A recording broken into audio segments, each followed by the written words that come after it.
नमस्कार दोस्तों, स्वागत है आपका भारत 2.0 चैनल में, पॉडकास्ट चैनल में। मैं विकास आपका स्वागत करता हूं।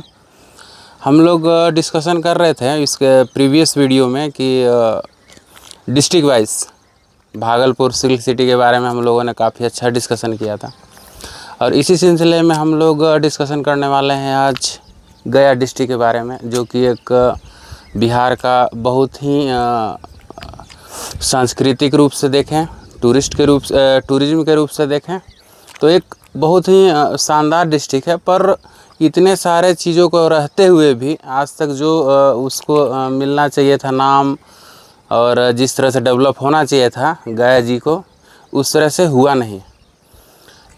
जैसे कि सांस्कृतिक रूप से और धार्मिक रूप से और टूरिज़्म के रूप से उसको जिस तरह से विकसित होना चाहिए था, सरकार उस पर उतना ध्यान नहीं दे पाई है। तो हम लोग डिस्कस ये करेंगे कि कैसे उसको और हम लोग बेहतर कर सकते हैं गया को, और इसके लिए हमारे साथ मौजूद हैं मिस्टर आदित्य।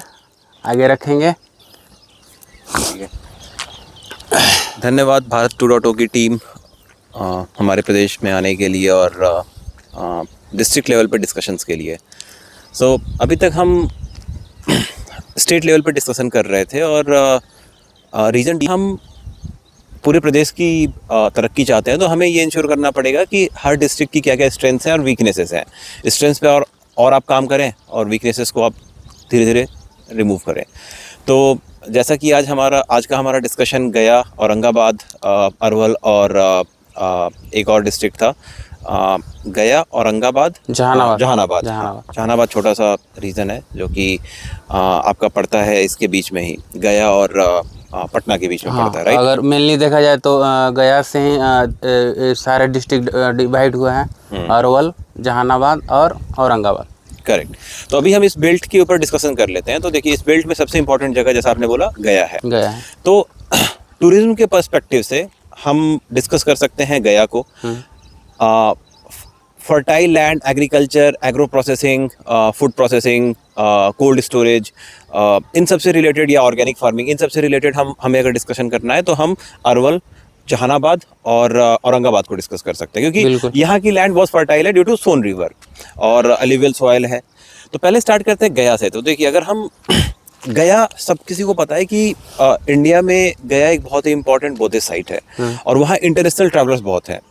तो आप परचेजिंग पावर के बेसिस पे देखिए तो इन जनरल ये कहा जाता है कि जो इंटरनेशनल टूरिस्ट आते हैं हमारे देश में, उनकी परचेजिंग पावर थोड़ी ज़्यादा होती है। तो जब वो वहाँ पे आते हैं तो वो इंश्योर करना चाहते हैं कि उनको अच्छा खाना मिले, रहने की जगह अच्छी मिले, सुविधाएं अच्छी मिले, और उसके अलावा ट्रांसपोर्टेशन अच्छा हो, इंफ्रास्ट्रक्चर अच्छा हो, साफ़ सफाई हो। तो कुछ चीज़ों पे गवर्नमेंट ऑफ बिहार ने ये काम किया है। उन्होंने इंश्योर किया है कि बोध गया एक पर्टिकुलर टाइम पे अच्छी साफ़ सफाई रहती है उस पर्टिकुलर जगह पे। बट इतना ही काफ़ी नहीं है। आप अगर इंडिया में ही आप कंपेयर करना चाहते हैं तो आप नीचे तिरुपति बालाजी आप आ जाइए, या फिर आप ऊपर ही अगर आपको जाना है, नॉर्थ में अगर आपको जाना है तो आप वाराणसी चले जाइए या फिर प्रयागराज चले जाइए। तो आप अगर वहाँ से कंपेयर करेंगे तो हमें और भी मूलभूत ढांचों पे काम करने की ज़रूरत है गया के लिए। और जब हम सिर्फ गया पे काम करते हैं तो हम उस पर्टिकुलर रीजन के लिए सिर्फ काम नहीं करते हैं, बल्कि जो हम लोग डिस्कस किए ना कि जहानाबाद हो गया, अरवल हो गया, औरंगाबाद हो गया, ये पूरा बेल्ट ही डेवलप होता है, खास करके टूरिज्म के वर्टिकल से। अब होता क्या है कि गया एक ऐसे जगह पे लोकेटेड है जिससे, जो कि बेसिकली ग्रैंड ट्रंक रोड से थोड़ा ऊपर आता है। तो ये जो पूरा बेल्ट है ना, जैसे दिल्ली से अपन स्टार्ट करते हैं और कलकत्ता वाले रास्ते पे जब हम जाते हैं, तो चूंकि इसकी प्रॉक्सिमिटी कम है with this grand trunk road, तो हम टूरिज्म के साथ साथ, जैसा अभी हम डिस्कस कर रहे थे, एग्रो प्रोसेसिंग, क्योंकि हमें एम्प्लॉयमेंट पे भी ध्यान देना है। तो चाहे वो एम्प्लॉयमेंट टूरिज्म के थ्रू आए, या फिर एग्रो प्रोसेसिंग के थ्रू आए, कोल्ड स्टोरेज के थ्रू आए, या कुछ ITI बेस्ड सर्विसेज के थ्रू आए, या फिर स्मॉल बिजनेसेस जिसे हम MSME बोलते हैं, उनके थ्रू आए, क्योंकि इसमें एजुकेशन, डीपर एजुकेशन की ज़रूरत नहीं है। Solar panel construction, solar power based pumps, क्योंकि वहाँ पे आप इरिगेशन बहुत कॉमन है वहाँ पे इरिगेशन। तो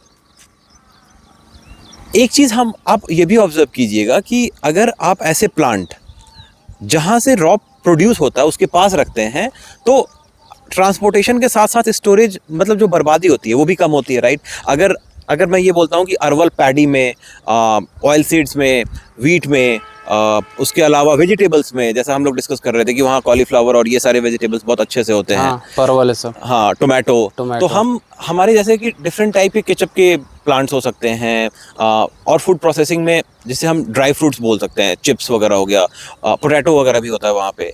तो इनकी प्लांट्स आप वहाँ पे लगाइए और ये रोजगार क्रिएट कर सकता है। जीआई टैग्स के बारे में आप कह रहे थे। हाँ, करेक्ट, पल्सेस है, जैसे वहाँ पे दाल बहुत अच्छा होता है अरवल में, तो हम अरवल दाल के नाम से जीआई टैग निकाल सकते हैं। वहाँ की राइस भी एक बहुत काला नमक राइस शायद है, राइट, वो राइस भी बहुत अच्छी होती है, खुशबू उसकी बहुत अच्छी होती है।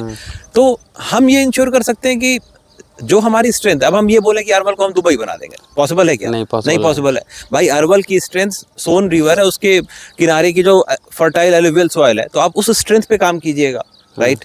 और धीरे धीरे करके जब आपका डिस्ट्रिक्ट अच्छा हो जाए तो फिर आप और भी बड़ी चीज़ें आप ला सकते हैं, जैसे आईटी सर्विसेज। बट हम बार बार डिस्कस करते हैं आईटी सर्विसेज की, लेकिन आईटी सर्विसेज के लिए जो सबसे स्ट्रक्चर और रीजन में ही रहना चाहेगी।